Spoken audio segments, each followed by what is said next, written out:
Hi everyone, welcome to the last video in this series of islands. This is from Johanna Basford's Small Victories and we're colouring in Black Widows again. Do look in the description if you don't have Black Widows, you want a conversion chart to polychromos, or if you want a swatch chart for your Black Widows. There are links there for things like that I have available for free in my Ko-fi shop.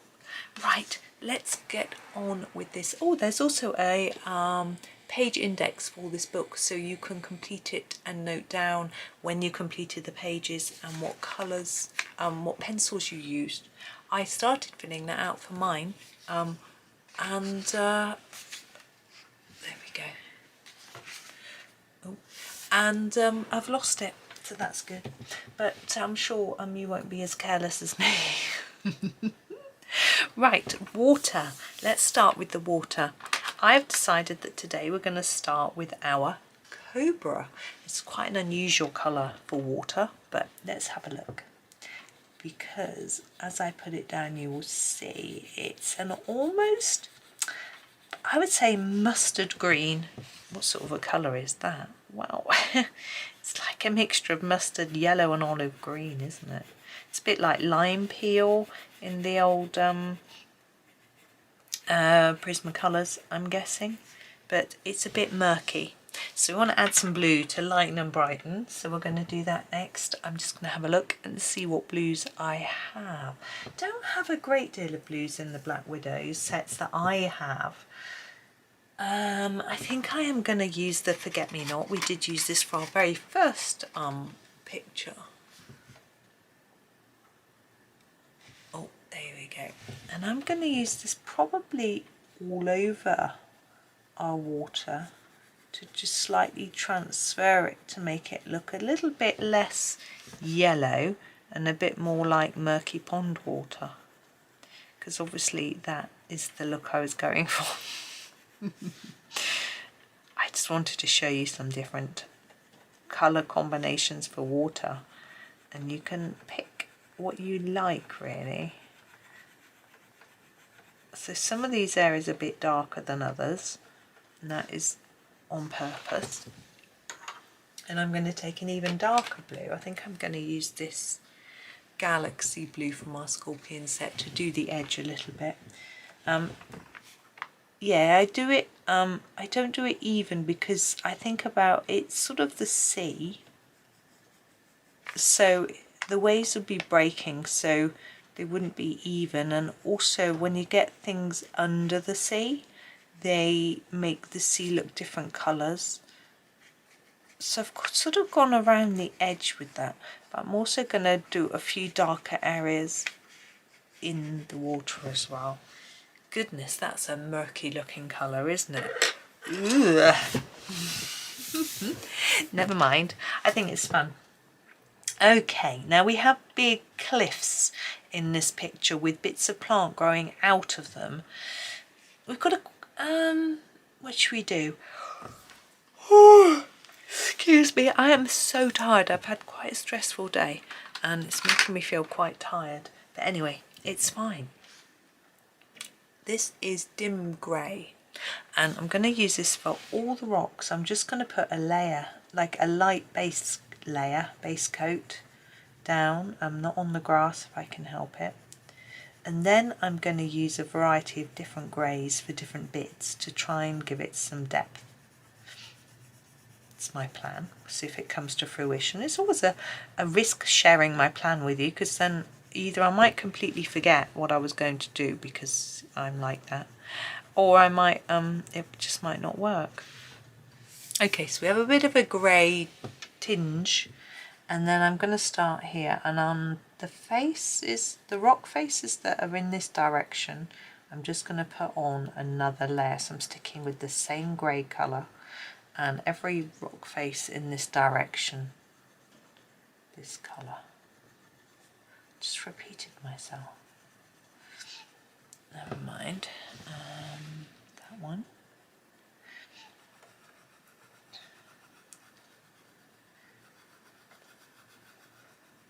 There we go, and in there. Okay, So what was this? Dim grey. So now I'm going to grab the charcoal, it's also from the Cobra set, and do the ones facing the other way. So this one here, and you'll see this is quite a darker colour, and a slightly different tone. I think I'm going to do that one.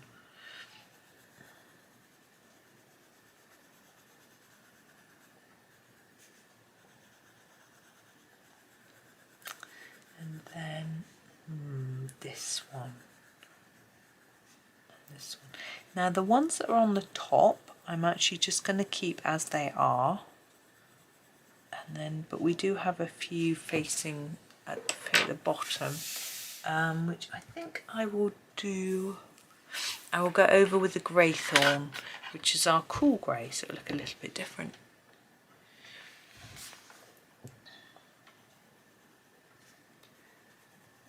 I think I'm going to treat that one like it's the top bit.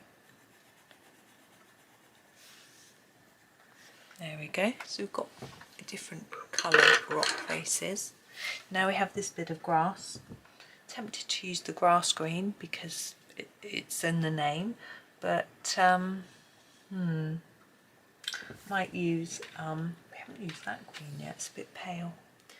Let's use the grub green actually. Tempted to reach for the olive, my favourite. We're going to use the grub green. As you may have seen, it's the scorpion set. Now these little tufts of grass are really teeny, so I'm not worried about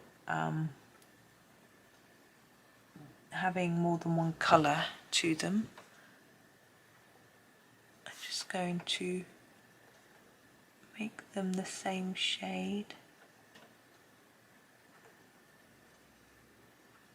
There we go.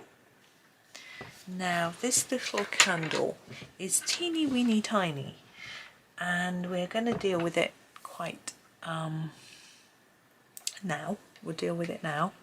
Now inside it, I'm going to use my banana after sharpening.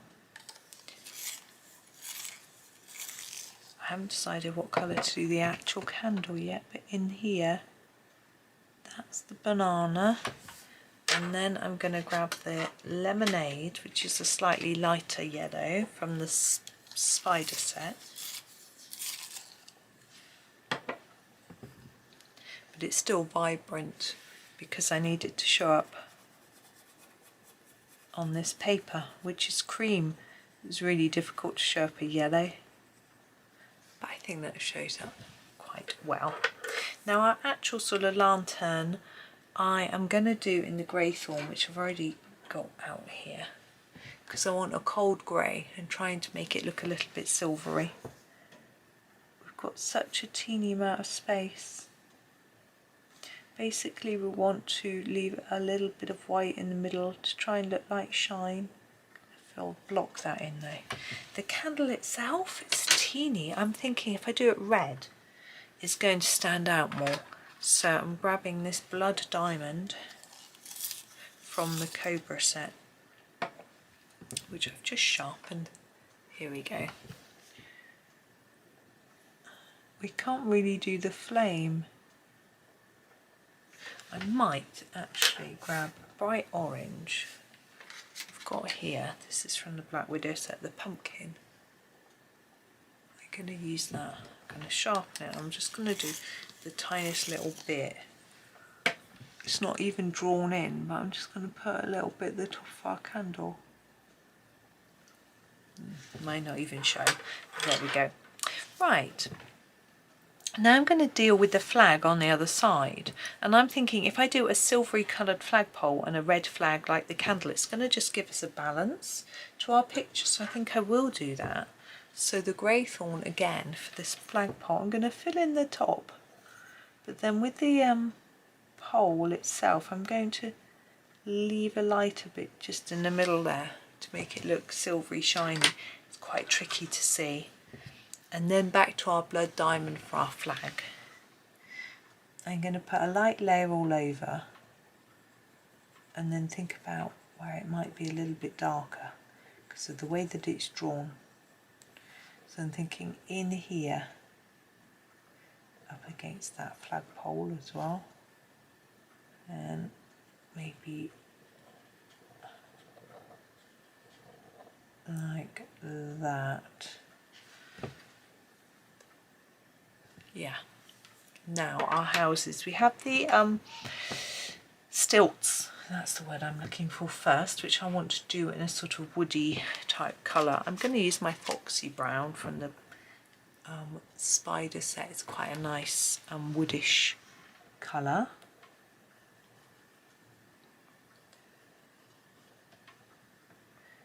And then think about these houses. I'm never very good at thinking about colours for houses. It's a problem really, isn't it? Now, I have got a whole list of pages that you guys have asked me to colour from this book, so I'll have a little look and see what you all voted for and do another one that was requested after this, which is rather nice. I'm not sure. This wasn't even the one I was intending on doing next. I had a different plan and then I forgot all about it. But sounds about right for me, doesn't it? I am going to grab this colour here for the windows. It is called Gold. It's actually quite pale. I don't know if it will show up enough, to be honest. We'll try it. See, I would have thought gold would have been more like mustard. I'm going over and over it to make sure it's quite intense so we can actually see it. I think it might just about be okay. Now a house colour, I'm going to use Toadstool.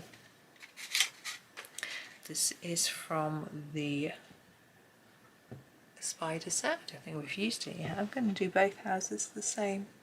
It's a sort of light orangey, peachy colour. Certainly not the colour I would think a toadstool would be. But I'm not sure that that is very important, to be honest. Now for the roofs, I'd quite like a grey-black, no, a blue-grey, sorry, colour. My brain knows what I'm on about, my mouth just won't say the words. I'm going to take this colour, the Zephyr blue from the spider set to start with, and see where it leads us, because it's quite an indigo-y type tone to it, which, but I don't want it too dark. Does that even make any sense? I want a dark blue that isn't dark. There we go. And now I'm going to add the greythorn on top, because I want the colour to be intensified without being too much darker. I'm hoping this will work. Yeah. They're almost just burnishing it in. Could use a burnisher or blender. Okay, now chimneys. I think a black would work quite well. I'm going to use the flat black. I actually have 3 blacks in this set. Then across these sets, have a midnight as well. Okay, now I'm going to find my white pen, which happens to be right beside me, to do a few, sorry, this is my Sakura 8, a few bits in the water, as always, you know, a few invisible bits of breaking waves. Need to brush it off. So there is our final one, I think. Not a big colour range, but I feel happy with how it is. And then I'll show you the whole thing. Let's have a look at the whole page. Now they're all quite random. I haven't tried to match them to each other or anything. Let's just remove that, which I was using to lean on. take away our pieces of paper, and then you can see the page as a whole. So my light is making it a little bit pale up in the top corner, but there we go, there are all our little islands. So I think Johanna did us proud with those. They were rather pretty. So yes, I've enjoyed this series. I hope that that's been okay for you as well, and there'll be something different coming up very soon. But thank you very much for all your support. I hope you have enjoyed it, and yes, happy colouring. Thank you so much for watching.